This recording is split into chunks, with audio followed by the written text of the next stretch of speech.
Bismillahirrahmanirrahim. Assalamualaikum.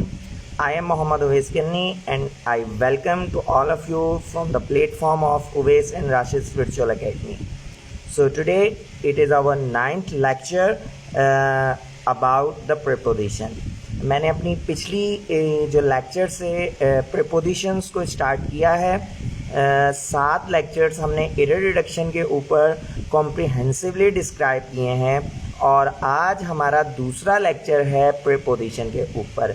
मेरा focus ख़ास तौर पे उन प्रीपोजिशंस के ऊपर है जो अपने साथ वो वर्ब्स जो अपने साथ फिक्स प्रीपोजिशन लेते हैं, ऐसे प्रीपोजिशन जो ख़ास वर्ब्स के साथ फिक्स तौर पे यूज़ होते हैं। तो मैं उन प्रीपोजिशंस को सबसे पहले कवर कर रहा हूँ। वो स्टूडेंट्स जो व्हाट्सएप पेड ग्रुप के अंदर ऐड होना चाहते हैं वो इस नंबर के ऊपर टेक्स्ट कर सकते हैं। ये एक व्हाट्सएप पेड ग्रुप है जिसके अंदर इस तरह की इंफॉर्मेशन डेली वाइज शेयर होती रहती है। तो चलिए जी आज के क्लास की तरफ चलते हैं और आज का क्लास है प्रीपोजिशन और आज जिस फिक्स प्रीपोजिशन के बारे में हम बात करेंगे वो है फॉर। ठीक है जी, वो प्रीपोजिशन कौन सा है? फॉर। तो फॉर कुछ ख़ास हमारे पास वर्ब्स हैं उनके साथ यूज़ होता है। वो कौन कौन से हैं चलिए देखते हैं। नंबर 1 हमारे पास जो सेंटेंस है वो है women are not eligible dash the post. ठीक है, एलिजिबल का मतलब होता है अहल होना। एलिजिबल का मतलब क्या होता है? अहल होना। मिसाल के तौर पे you are not eligible for the post of assistant. आप असिस्टेंट की पोस्ट के लिए एलिजिबल नहीं है क्योंकि आपके पास जो क्वालिफिकेशन है वो पूरी नहीं है। तो एलिजिबल का मतलब होता है अहल होना किसी भी पोस्ट के लिए, किसी भी जगह के लिए, किसी भी चीज़ के लिए। तो एलिजिबल के साथ we can always use the preposition for. ठीक है जी, फॉर फिक्स प्रीपोजिशन है जो एलिजिबल के साथ हमेशा यूज़ होगा। We can not use any preposition along the verb eligible.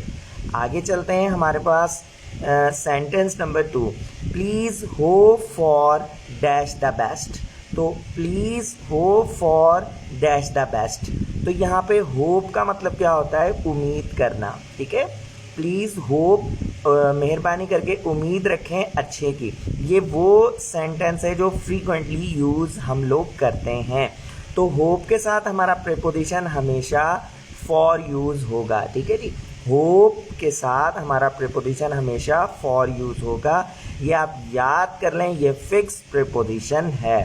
ठीक है जी, आगे हमारे पास 3rd नंबर सेंटेंस के अंदर भी एक वर्ब है, ही शुड कम्पीट। कम्पीट का मतलब होता है मुकाबला करना। ठीक है, कम्पीट का मतलब क्या होता है? मुकाबला करना। He should compete for the ऐसे कॉम्पिटिशन। तो कम्पीट का मतलब मुकाबला करना और उसके साथ हमारा हमेशा जो फिक्स प्रीपोजिशन है वो फॉर आता है। ठीक है, कम्पीट के साथ जो प्रीपोजिशन है हमेशा हमारे पास क्या आएगा? फॉर आएगा। You should compete for this competition, you should compete for drawing competition. तो कहीं पे भी ये सेंटेंस आपका आ जाए, कम्पीट के साथ आपने जो प्रीपोजिशन है वो हमेशा फॉर यूज़ करना है।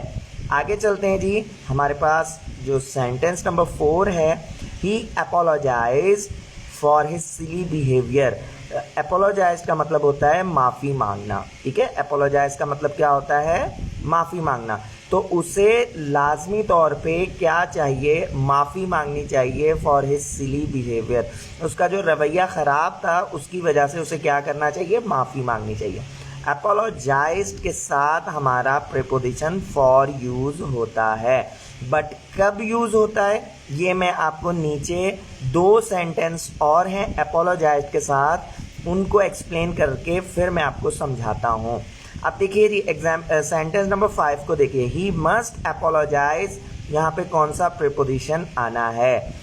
अब अपोलोजाइज्ड के साथ सिर्फ फॉर प्रीपोजिशन यूज़ नहीं होता, अपोलोजाइज्ड के साथ एक और प्रीपोजिशन भी यूज़ होता है। वो कौन सा प्रीपोजिशन है जो यहाँ पे आएगा? जी, तो यहाँ पे आएगा टू। क्या आएगा? To. He must apologise to her. ठीक है जी, अब इन दोनों के अंदर मैं आपको फ़र्क बता दूं कि where we can use for and where we can use to. Both pronunciation are used along with apologize. तो जब आप किसी चीज़ के लिए माफ़ी मांगेंगे, ठीक है, जब आपका कोई ऐसा अमल है, ऐसा कोई काम है जिसकी वजह से आप माफ़ी मांग रहे हैं, then you can use the preposition for. He apologise for what he done last night. उसे माफ़ी मांगनी चाहिए किस वजह से, जो उसने रात को किया था, ठीक है. ही अपोलोजाइज्ड फॉर हिज एक्ट. उसे अपनी हरकतों की वजह से, अपनी हरकत की वजह से माफ़ी मांगनी चाहिए. जब भी किसी थिंग की बात होगी, किसकी बात होगी, थिंग की बात होगी, हमारे पास ये यहाँ पे मैं आपको स्ट्रक्चर लिख देता हूँ. वर्ब कौन सा आएगा, अपोलोजाइज. वर्ब कौन सा आएगा, अपोलोजाइज. ठीक है जी, ये वर्ब आ गया. उसके बाद हमारा प्रीपोजिशन फॉर लगेगा. कब लगेगा, जब यहाँ पे कोई चीज़ होगी, समथिंग होगी, ठीक है. ये शॉर्टकट में मैं लिख रहा हूँ, समथिंग, तो हम प्रीपोजिशन यूज़ करेंगे फॉर. बट अगर सिचुएशन चेंज हो जाती है अपोलोजाइज के साथ, यहाँ पे क्या आएगा, अगर यहाँ पे होता है पर्सन, क्या होता है, पर्सन, तो फिर यहाँ पे आएगा टू. ठीक है, तो अपोलोजाइज अगर आप किसी चीज़ के लिए मांगेंगे, माफ़ी आप किसी चीज़ के लिए मांगेंगे, तो आपका प्रीपोजिशन यूज़ होगा फॉर. बट अब अगर आप माफ़ी किसी शख्स से मांगेंगे, तो आप यूज़ करेंगे प्रीपोजिशन टू. ये बेसिक सी एक्सप्लेनेशन थी जो कि मैंने स्ट्रक्चर के साथ आपको समझा दी. होपफुली आपका कॉन्सेप्ट क्लियर हो जाएगा. तो यहाँ पे हर क्या है, हर हमारे पास है पर्सन. हर हमारे पास क्या है, पर्सन. और उसके साथ साथ यहाँ पे फॉर के बाद क्या है, हिज सिली बिहेवियर. तो सिली बिहेवियर क्या है, थिंग. तो सेम यही स्ट्रक्चर को समझ के आपने अपोलोजाइज के साथ दोनों प्रीपोजिशन यूज़ करने हैं. अच्छा जी, हम आगे चलते हैं. एक और हमारे पास सेंटेंस है अपोलोजाइज के साथ ही. Why should I apologise, why should I apologise. तो यहाँ पे टू आना है या फॉर आना है, ठीक है. यहाँ टू आना है या फॉर आना है. अक्सर एग्ज़ाम के अंदर इस तरह के सेंटेंस भी आते हैं. तो मेरी बात आप लोग अपने ध्यान से अपने जहन में बिठा लें. You should keep in your mind that if there is nothing is used after the verb apologise. ठीक है, अगर अपोलोजाइज के बाद कोई भी ऑब्जेक्ट नहीं आ रहा, अकेला अपोलोजाइज है, ठीक है, अकेला क्या है, अपोलोजाइज. अच्छा, मैं एक और बात बता दूं, अपोलोजाइज के अंदर Z भी आता है और S भी आता है, दोनों ही करेक्ट हैं. एक ब्रिटिश है और एक अमेरिकन है, तो इसमें स्पेलिंग की कोई टेंशन नहीं होनी चाहिए. अपोलोजाइज के बाद आपके पास कोई ऑब्जेक्ट नहीं आता, ठीक है, ऑब्जेक्ट आपके पास है ही नहीं, तो फिर आपका कोई भी प्रीपोजिशन यहाँ पे यूज़ नहीं होगा. No preposition is use. If there is no object, then you cannot use any preposition after the verb apologize. तो यहाँ पे कोई भी प्रीपोजिशन यूज नहीं होना. ठीक है जी, होपफुली अपोलोजाइज का कॉन्सेप्ट क्लियर हो गया होगा. अब हम आगे चलते हैं, अब एग्जाम्पल नंबर, सेंटेंस नंबर 7 की तरफ. He is famous for singing. He is famous for singing. वो मशहूर है किसकी वजह से, गाना गाने की वजह से. एक मैं आपको यहाँ पे एरर डिडक्शन भी बता दूँ. देखिए जी, जब भी प्रीपोजिशन यूज़ होता है, इस तरह से प्रीपोजिशन आ रहा है, तो प्रीपोजिशन के फ़ौरन बाद ये यहाँ पे मैं लिख देता हूँ, प्रीपोजिशन यूज़ हो रहा है, ठीक है. ये वो चीज़ें हैं जो आपको एक्सपीरियंस के साथ पता चलती हैं, ठीक है, और डीप स्टडी से, बुक्स से आपको ये वाले कॉन्सेप्ट मिलते हैं जो मैं आपको बता रहा हूँ. काइंडली ये बहुत इंपॉर्टेंट चीज़ें हैं, इनको गौर से सुनिए. आपको इंशाल्लाह ताला ये आने वाले एग्जाम्स के अंदर बहुत हेल्पफुल चीज़ें साबित होंगी आप लोगों के लिए. तो प्रीपोजिशन के बाद अगर आपने वर्ब यूज़ करना है, ठीक है, ये ख़ास तौर पे स्ट्रक्चर मेरा आप लोग जहन में अपने बिठा लीजिए, जहन नशीन कर लीजिए. प्रीपोजिशन के बाद if you can use the verb, then your verb is always used in form. In form means present participle. Present participle. हम देसी लैंग्वेज के अंदर इसको फोर्थ फॉर्म बोलते रहते हैं, बट ये फोर्थ फॉर्म नहीं होती. एक्चुअली ये प्रेजेंट पार्टिसिपल है, जिसे हम इन फॉर्म के नाम से जानते हैं. तो जब भी प्रीपोजिशन के बाद you can use the verb, then it is always use in the fourth form of a present participle, और वही यहाँ पे यूज हो रहा है। देखें, he is famous for singing, तो यहाँ पे सिंग भी आ सकता था, तो वो हो जाता गलत। ये एरर डिडक्शन के अंदर काफ़ी दफ़ा इस तरह के सवालात भी आते हैं, तो होपफुली ये वाला स्ट्रक्चर भी आपको क्लियर हो चुका होगा। आगे चलते हैं जी। He is notorious for gambling, वो जी मशहूर है। मशहूर किस हिसाब से? बदनाम है।